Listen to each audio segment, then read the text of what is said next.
就算我现在不可能，我儿可是我击败杨奎，应该也。 Halo semua, selamat datang di Ruang Sinema. Bagaimana kabar kalian semua? Semoga selalu sehat dan baik-baik saja. Sesuai jadwal, jadi pada hari ini kita akan kembali melanjutkan series Donghua Martial Universe episode terbaru, yang mana ini adalah episode yang keempat. Bagi yang baru bergabung dengan series ini, kita sudah sediakan playlistnya. Jadi kalian bisa mudah mencari di mana episode awal dari series ini. Sebelum kita mulai episode terbarunya, kita akan melihat dulu apa saja yang telah terjadi pada episode sebelumnya. Tepatnya pada episode ketiga.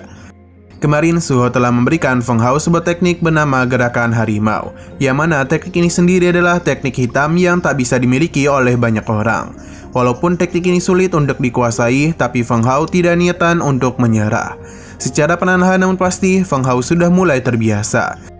Berkat teknik ini jugalah ia telah berhasil menerobos ke ranah martial apprentice tingkat awal. Di tengah pelatihannya itu, Feng Hao bertemu dan kelompok Yang Kui. Berhubung Yang Kui telah meremehkan dirinya dan juga ayahnya, jadi Feng Hao pun memberikan pelajaran kepada orang-orang itu. Bahkan Yang Kui sama sekali tidaklah menyangka kalau Feng Hao yang dianggap sampah memiliki kekuatan setara dengannya. Feng Hao merasa begitu senang dengan perkembangan yang dirinya alami. Bahkan ia juga telah berhasil menguasai gerakan pertama gulungan harimau. Akan tetapi Feng Hao telah menerima luka dalam diakibatkan terlalu memaksa dirinya. Alhasil meridiannya pun menjadi terluka, padahal ujian generasi muda tidak lama lagi akan dimulai. Sekarang kita akan melanjutkan episode terbarunya. Kita masih berada di kediaman Feng Hao, yang mana Si Hao telah memperlihatkan kitab obat Dewa Petani. Si Hao menjelaskan kalau ini adalah kitab pengobatan yang dibuat langsung oleh klan Senong kuno, dan juga adalah kitab obat pertama di dunia. Jika Feng Hao berhasil mempelajarinya, maka ia dapat mendetoksifikasi dan menyembuhkan diri dari segala penyakit. Sebelum mencobanya, Feng Hao harus meneteskan darah pada kitab obat. Karena dalam gitulah kitab ini bisa mengenali masternya. Feng Hao paham dan dia pun mulai meneteskan darahnya pada kitab ini. Akan tetapi tidak ada reaksi yang muncul. Tentu saja hal itu membuat Shin Hao kebingungan. Apakah tubuh void immortalnya tidak bisa dikenali oleh kitab obat? Hingga sesaat kemudian muncullah reaksi dari kitab tersebut.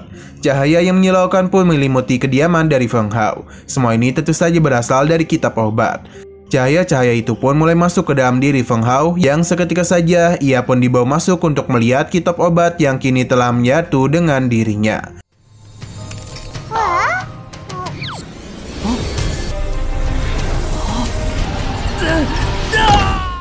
Lembaran-lembaran dari kitab obat pun mulai menyebar di sekitar Feng Hao. Dan begini dia pun bisa melihat bahan-bahan super langka yang pernah ada. Shin Hao mengujarkan hal itu karena bagaimanapun kitab obat Senong telah mencatat puluhan ribu ramuan.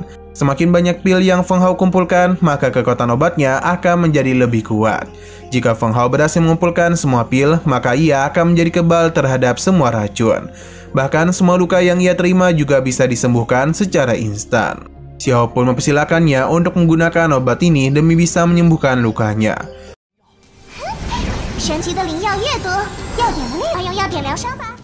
Beberapa hari sepertinya sudah berlalu, yang mana ujian generasi muda akan segera dilaksanakan. Para tetua agung dari berbagai keluarga juga telah hadir, seperti tetua keluarga Hu dan juga Yang.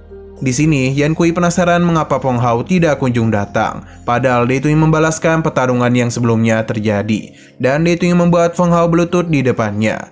Sesaat kemudian, ujian dari generasi muda pun telah resmi dimulai. Para murid dari keluarga besar bisa menantang siapapun sesuka hati mereka. Dan jika ada yang berhasil bertahan hingga akhir, maka ialah yang akan menjadi pemenangnya. Yang pertama maju adalah Yang Kui.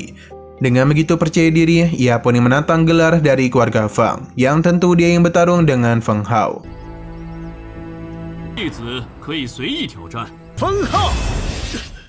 Akan tetapi saat ini Feng Hao sedang sibuk memilih bahan pengobatannya agar bisa memulihkan meridiannya. Feng Hao sadar dirinya sudah terlambat, maka karena itulah dia ingin mempercepat penyembuhannya, supaya bisa pergi ke pertarungan ujian generasi muda. Secara perlahan meridian Feng Hao pun mulai diperbaiki. Hanya saja ini sedikit lambat karena ada yang tersumbat. Feng Hao pun diminta untuk menahan rasa sakit itu agar bisa menghancurkan hambatannya.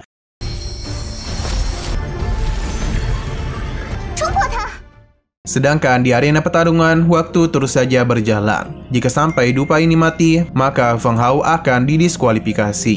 Bagi beberapa orang, Feng Hao hanyalah seorang pencundang saja. Jadi kemungkinan saat ini dia itu sedang bersembunyi ketakutan. Kembali lagi kepada Feng Hao yang gagal untuk memperbaiki meridiannya. Namun ia tidaklah menyerah dan kembali mencoba untuk menyelesaikan masalah tersumbatnya.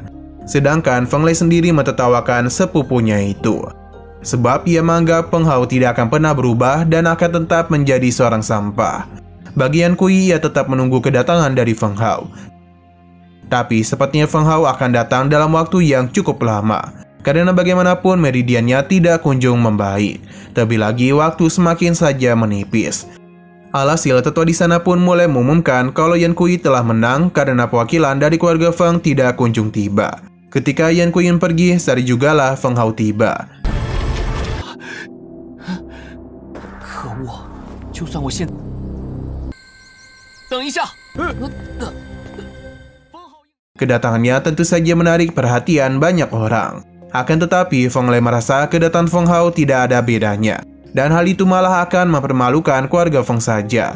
Karena bagaimanapun jika dibantai oleh Yan Kui, maka keluarga Feng akan kehilangan muka mereka di kompetisi besar seperti ini. Tetua Agung juga menanggapi hal yang sama seperti Feng Lei. Nah di sini Xiao terus menagih janji Feng Hao yang akan memberikannya 10 daging panggang. Feng Hao paham dan dirinya akan memberikan hal itu setelah pertarungan ini usai. Untuk mengetahui apa yang terjadi, kita pun dibawa ke beberapa waktu sebelumnya. Yang mana Xin Hao meminta Feng Hao untuk tidak menyerah. Karena jika hal itu terjadi, maka perkataan orang-orang yang menganggapnya sebagai sampah adalah hal benar. Berkat perkataan itulah Feng Hao akhirnya sadar. Jadi dirinya pun kembali melakukan perbaikan agar meridiannya bisa kembali pulih. Dan perjuangan yang cukup keras itulah Feng Hao akhirnya berhasil memperbaiki meridiannya. 知道了，等我打完就要放弃了。 Kini dirinya pun mulai menaiki arena untuk bisa bertarung dengan Yan Kui. Sebenarnya berdasarkan aturan, pertarungan ini sudah dibatalkan. Tapi Yan Kui tidaklah mempermasalahkan hal itu, karena baginya hasilnya akan tetap sama saja.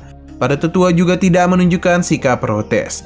Maka karena itulah tetua ini pun akan melakukan pertarungan seperti apa yang mereka inginkan. Dan begini ia pun memulai pertarungan antara Feng Hao dan juga Yan Kui. Di sini Yan Kui memberitahu kalau ia tak berhasil menaiki ranah martial apprentice tingkat menengah.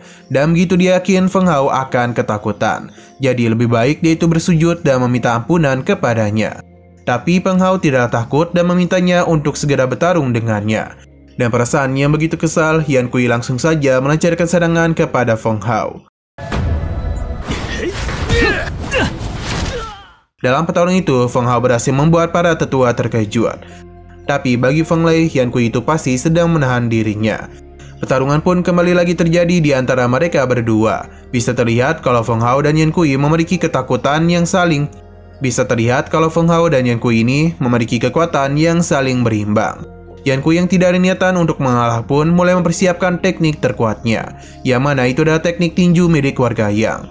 Bagi para penonton, Feng Hao pasti akan meninggoy jika terkena teknik tersebut. Tinju pasrah pun segera digunakan oleh Yan Kui. Feng Hao akan menahan semua itu dengan teknik yang ia miliki. Dalam adu serangan itu, tentu saja Feng Hao lah yang menang, bahkan menyebabkan tangan Yan Kui patah. Apa yang terjadi tentu saja membuat para penetua terkejut, terutama ayah dari Yan Kui. Wajar dia kaget, pasalnya putranya itu sudah berada di ranah martial apprentice tingkat menengah, namun bisa dikalahkan oleh sampah dari keluarga Feng. Kepala keluarga Hu juga sama bingungnya dengan apa yang telah terjadi itu, karena dari segi kekuatan seharusnya Yan Kui lah pemenangnya. Dan apa yang terjadi tentu saja, maka tentu saja kemenangan telah berhasil Feng Hao dapatkan. 我的手不可能，我儿可是我。击败杨奎应该也。炮对阵杨奎。 Nah, sayang sekali lagi seru-serunya, episodenya ini pun malah bersambung. Namun sebelum kita akhiri, seperti biasa kita akan melihat preview bagian selanjutnya. Terlihat kalau kini adalah giliran dari tuan muda keluarga Hu yang menerima tantangan dari Feng Hao. Pertarungan pun harus kembali Feng Hao lakukan.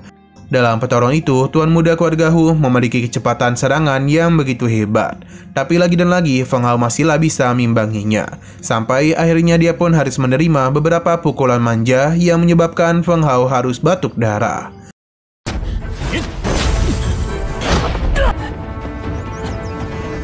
Oke, sekian dulu pada video kali ini. Untuk video selanjutnya akan segera hadir. Jadi bagi kalian yang mengikuti series ini, langsung saja klik subscribe dan aktifkan loncengnya. Terima kasih yang sudah menonton video sampai habis. Jika kalian suka pada video ini, klik like dan share ke teman-teman kalian tentang channel ini. Dan ditunggu aja kelanjutannya. Oke, sampai jumpa di video selanjutnya.